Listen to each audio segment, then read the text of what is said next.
Thank you, Speaker. And my question is to the Minister for Education.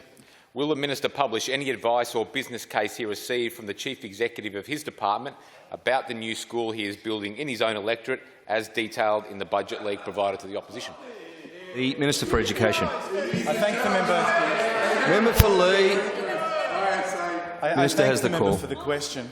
I make the point that indeed the Infrastructure South Australia has released a capital intention statement in March. I commend to the member, if he doesn't want to read the reams of information published by Infrastructure SA and available for the South Australian community to read, I commend to him the work of outstanding South Australian journalist Paul Starrick, who wrote about it in The Advertiser in March. There is indeed a significant pressure in the eastern suburbs.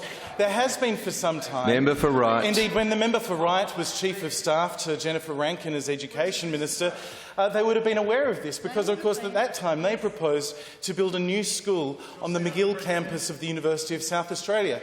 And they took that as an idea to the 2014 election. And, they won that election and then decided not to proceed with it. Premier. It's quite possible that they were seeking to punish the people of the eastern suburbs for daring to vote against Grace Bortolesi in the seat of Member for Wright will cease interjecting. And so they punished the people of the eastern suburbs by cancelling projects.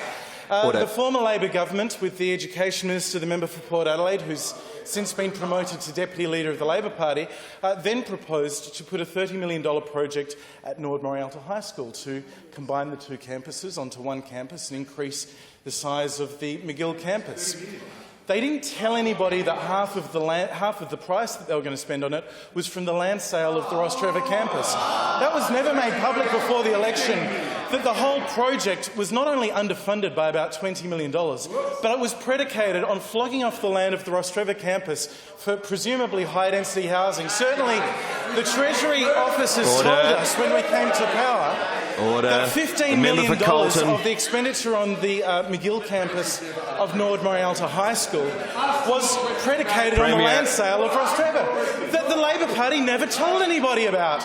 Now, we've been very, very transparent with the people of South Australia for some time. On the advice of the Education Department, Treasury in a previous budget has agreed to not require the Education Department to sell that Rostrevor land in order to recover money to pay for the upgrade that is absolutely necessary at the McGill campus.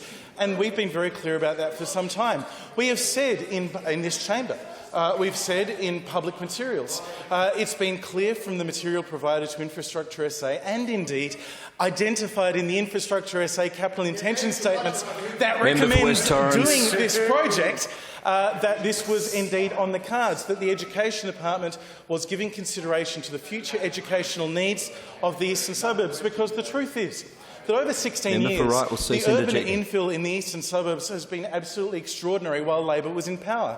The member for Schubert, when Planning Minister, made some significant changes to the Campbelltown planning arrangements in relation to block sizes and indeed that extraordinary growth and development.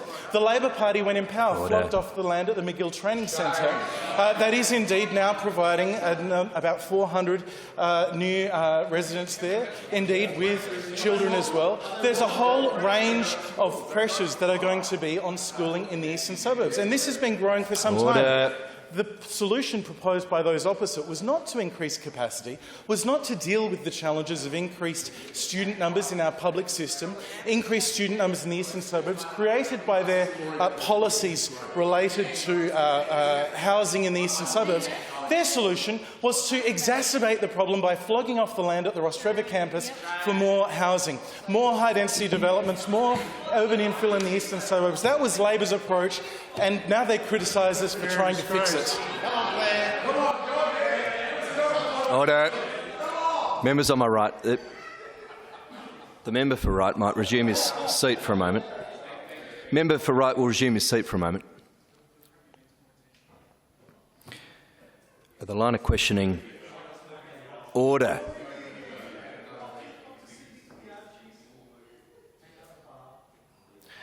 Order. The line of questioning and the nature of the answers source of excitement on both sides of the chamber so far in question time.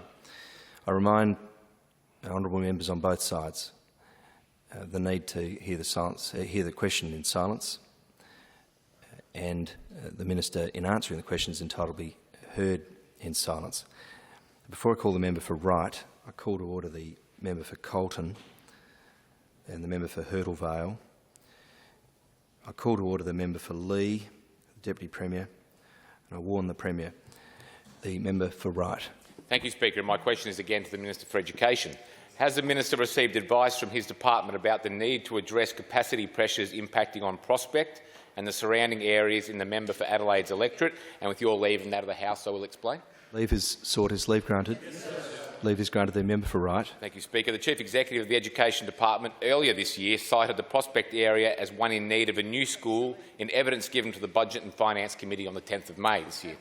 The Minister for Education. Thank you, sir. I thank the member for Wright for this question because I'm aware that the Labor Party has been pushing this line to a range of journalists this morning, trying to put words in the mouth of the Chief Executive of the Education Department. And I'm really pleased to have the opportunity now to actually share the actual comments that were made by the Chief Executive of the Education Department without cherry-picking. If I've got more than 4 minutes, I hope you ask some more questions because then I can get them all in.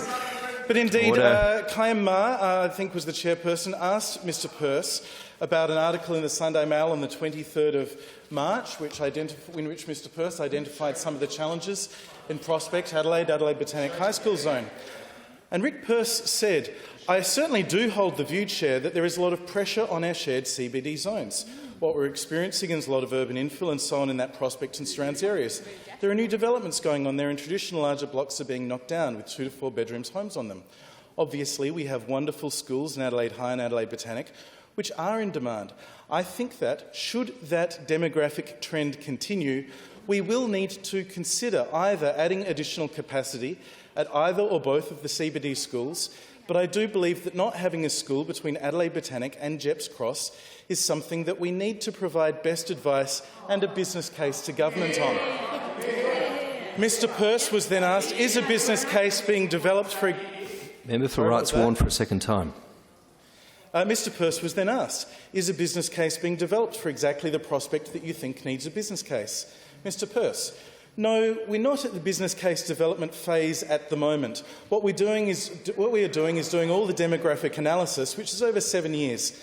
And then he went on to talk about one of the other senior officers. Obviously, I'm happy to see whether Ben wanted to talk about any of that. Obviously, it's a bit tricky in the sense that you can predict this to a point and bring as much science as possible to it, and then parent choice comes into it as well. We're certainly not at a business case development stage, but we are doing that analysis. This is the alleged smoking gun that the Labor Party brings to the document.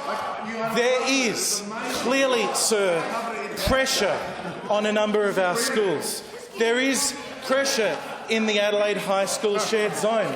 That is why, sir, the Liberal Party took the difficult and challenging decision to change the Adelaide High School zone a couple of years ago. Were it not for that difficult decision, the existing pressure would have been exacerbated by an extra 600 students in that zone, which would have been impossible to predict. And at the time, I recall deafening silence from Labor when I asked them whether they would have reversed the choice, because to continue that trend would have been challenging. However, sir, we acknowledge that that trend of enrolment in the inner-city suburbs and the urban infill in Prospect has continued and puts pressure on. The numbers comparing the eastern suburbs to that Prospect area are quite dramatically different, and that's why the Education Department's focus for some time and their advice to me has been that that was the most significant priority. However, there is work going on at Prospect. Later on, Mr Pearce identified, in response to a request from the chairman again, Kayam Ma, in relation to those schools with a capacity management plan and where there is stress: Adelaide Botanic, Adelaide High, Aldinga Byendi, Aldinga, Brighton Secondary, Burnside Primary, East Martin Primary, Felixstowe, Glenelg Primary, Glenunga, Henley High, Linden Park, McGill, Mark Oliphant, Mawson Lakes, North Adelaide Primary, Nord Morialta, Riverbanks College, Roma Mitchell, Rose Park Primary, Trinity Gardens and Walkerville Primary. He went to say, I would stress that the Year 7 transition to high school in 2022, we would expect that most of these capacity challenges in managing current primary schools will be alleviated, sir. This is the evidence that the member refers to in his question, and I think it backs up everything that the government is doing. The member for Wright.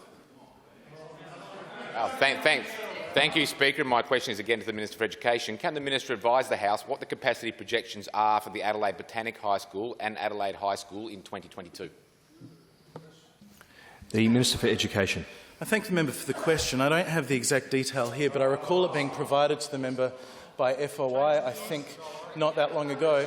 My recollection is that the capacity challenges there were in the order of a bit under 100 over the identified capacity. This is, of course, not including all of the capacity increase that is on track to be delivered by the beginning of next year, both as a result of the significant commitment of around $20 million to expand Adelaide High School and indeed other measures that were referenced in the very article that the Kayam Ma referred to in the Budget and Finance Committee, where the Chief Executive talked about some of the options that were available. And so my advice that I've received from the department is that we expect next year there to be sufficient capacity at Adelaide High and Adelaide Botanic High for 2022 to manage those students. Obviously, there are fewer international students there next year than there have been at different times in the past. Obviously, there is more capacity there next year than there has been at different times in the past. There is a capacity challenge in this area. We don't deny it, and indeed the Department for Education is assiduously doing the work to identify those challenges, identify mitigation strategies, identify advice to government about how we deal with that, as they do around South Australia. If only, sir, the former government in their 16 years had done the work to move Year 7 to high school at a time where there wasn't a population bubble in the public school system, both as a result of urban infill in certain areas. Well, the member for Lee asks, is it all Labor's fault? The answer is, well, a lot of it is. The Minister will not respond to interjection. A lot of it, because, of course, don't forget that Labor argued against the Adelaide Botanic High School's existence for 6 years. I remember campaigning with the member for Adelaide in 2008 and 2009 and 2010 ahead of her election for a second Adelaide High School. And those opposite said it was ridiculous. Labor is now talking about potentially the need for a third Adelaide High School. Up until very recently, Labor's argument was there should be one, only one. And if they had agreed earlier, don't forget, we still don't have Year 12s at Adelaide Botanic High School. Deputy Premier. We still don't have Year 12s at Adelaide Botanic High School. It's a couple of years away before we have that graduation to enjoy. Those capacity challenges would be easier right now had Labor done this work earlier. They didn't. They didn't have effective demographic modelling. When we were modelling the infrastructure requirements needed to deal with both the move of Year 7 into high school and indeed the population growth in our public school system, which led to a couple of $100 million worth of further announcements in early 2019, it was very, very clear that Labor hadn't done the demographic modelling across South Australia, not just in the city, but across South Australia, across metropolitan Adelaide. A number of the investment decisions that this government has had to make to deal with the growth in our high school capacities hasn't just been to do with Year 7s being moved into high school. It's been to do with the growth in high school projected for the Year 8s, 9s, 10s, 11s and 12s as well. Now, the former Labor Party government made a number of infrastructure investments into schools over its time in government. They expanded Adelaide and Marrickville and Brighton and a couple of other schools after the 2014 election. They were going to build a big new high school in McGill, but then changed their minds. In 2017, they identified $692 million worth of projects, and on the eve of the election, they committed to building a new school in Aldinga, a new school in Angle Vale, and finally, after 16 years, a new school in Whyalla. Now, this government has in fact dramatically increased the investment. Not only are we delivering on all of Labor's promises, we've substantially expanded it. A record $1.3 billion in education investment. And I'll give the hot tip to the member for Right and the opposition. There's more to come, and there needs to be, because Labor left public education in South Australia less well off than it deserved to be, and our children and our young people deserve nothing less than world class. That's what this government is delivering. Order. Before I call the member for Newland, I warn the member for Lee. I warn the Deputy Premier. I call to order the Leader. The member for Newland. Thank you, Mr Speaker. My question is to the Premier. Can the Premier please update the House on the Marshall Liberal government's plans to make South Australia the best place to live in the world?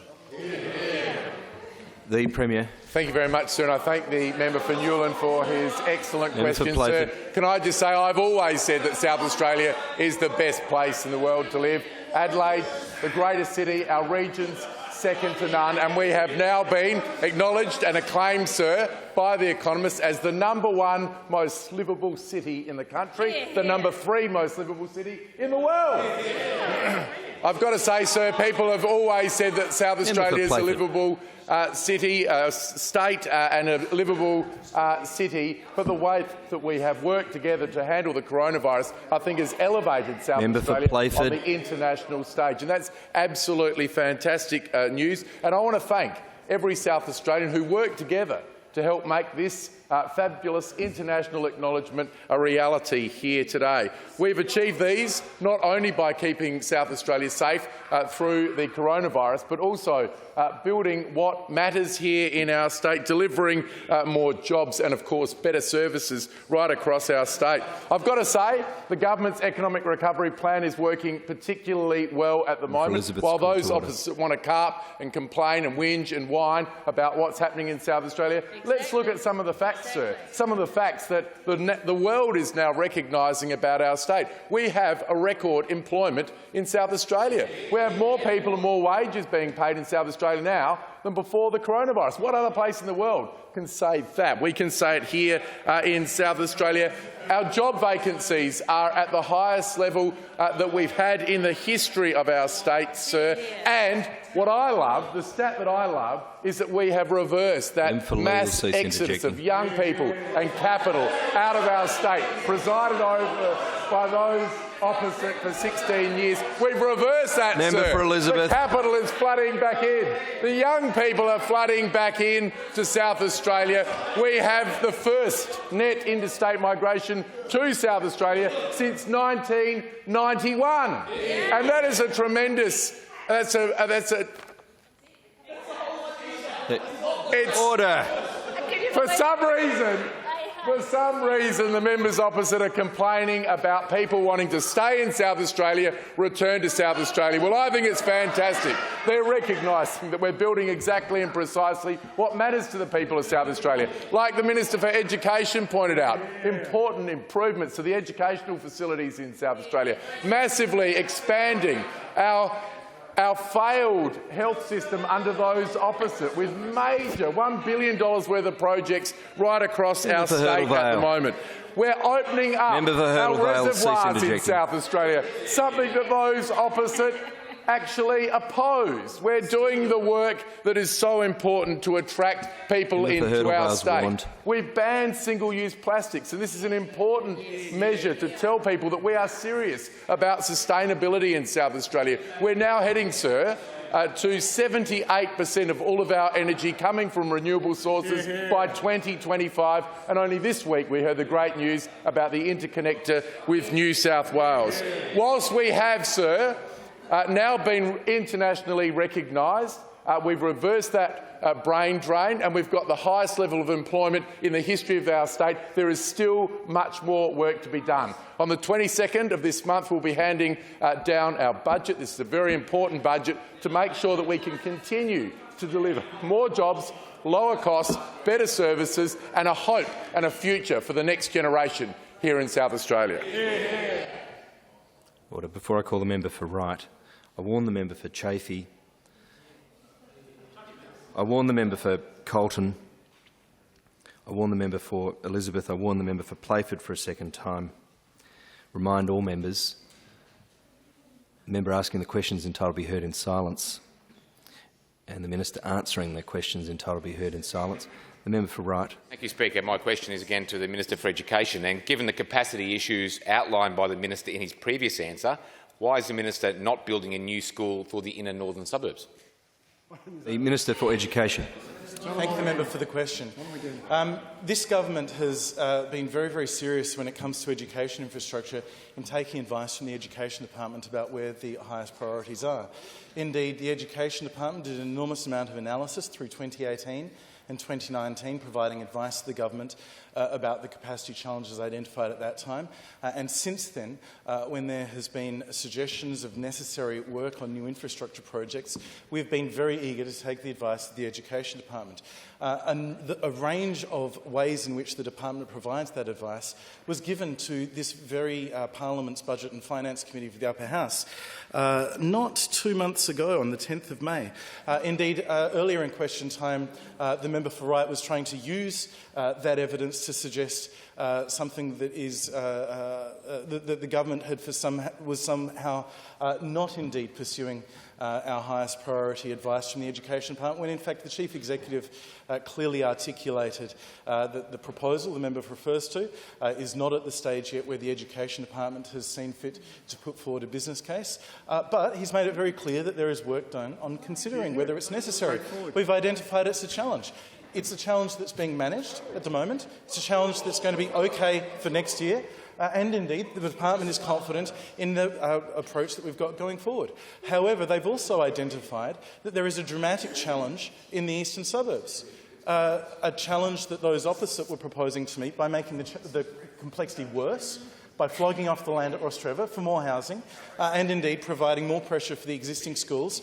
I think all of those high schools are scheduled to be over capacity by a significant amount if no further works are done. So, as identified by the Infrastructure SA report, a business case is being considered. And that's actually something we made public a couple of months ago. My suspicion is that the member for Wright hasn't read it, but it's available on the website for him to do so if he'd like.